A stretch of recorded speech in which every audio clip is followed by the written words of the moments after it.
Le temps est à la pluie, mais qu'importe, le poisson, lui, n'en a que faire.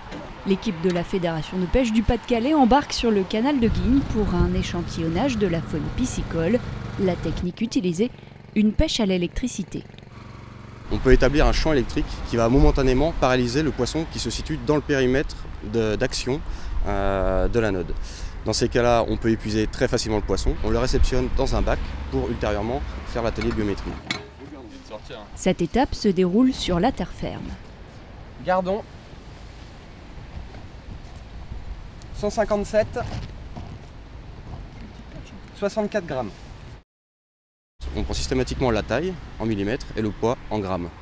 Et par la suite, on le remet dans un bac et on le remet dans le milieu.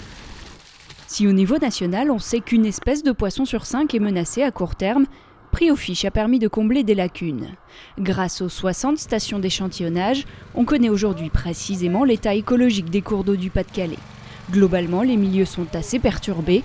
L'érosion, l'artificialisation des berges, la présence de barrages ou encore d'industries lourdes sont autant de facteurs aggravants.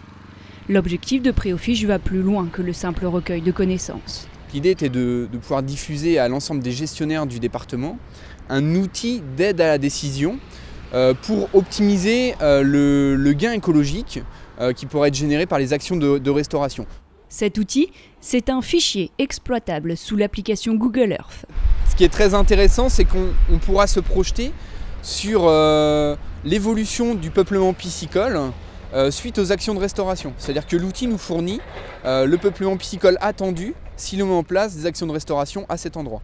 Si les chercheurs de Prix-aux-Fiches ont pour laboratoire les cours d'eau du Pas-de-Calais, ceux de Macrofaune travaillent à la plage.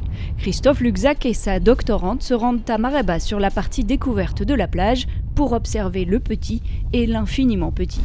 Un simple carottage de la zone envasée et c'est un biotope entier qui s'ouvre à vous. Vers arénicoles, scolélépices, petits crustacés et amphipodes.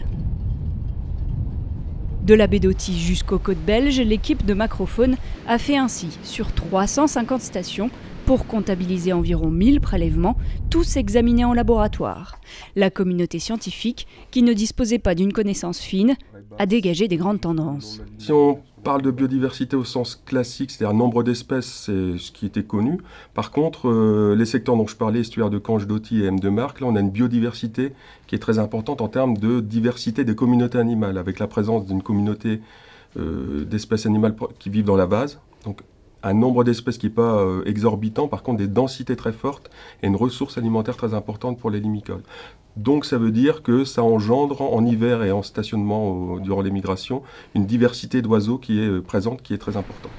Ornithologue à ses heures perdues, Christophe Luxac a souhaité mettre en lumière la fonctionnalité globale de l'écosystème de nos plages, à savoir quelles interactions entre la ressource alimentaire et la présence d'oiseaux. À ce titre, il a fait une découverte. Les plages comme celle-ci à Wimereux par exemple, qui a priori n'est pas très attractive pour les oiseaux limicoles, lors des gros coups de froid, notamment de certains hivers très rigoureux, Allemagne, Pays-Bas, Belgique, la région Nord-Pas-de-Calais est une zone de refuge majeure pour accueillir temporairement ces oiseaux qui fuient les grands froids. Les travaux ont donné lieu à la publication d'un fascicule avec 2 cartes. Ce document est à usage des naturalistes, du grand public, mais qui a quand même, je dirais, une fibre pour ce qui est la nature et pour le littoral, pour les décideurs, pour les conservateurs, pour les administrations. Le document, gratuit, est disponible auprès de l'Université du Littoral.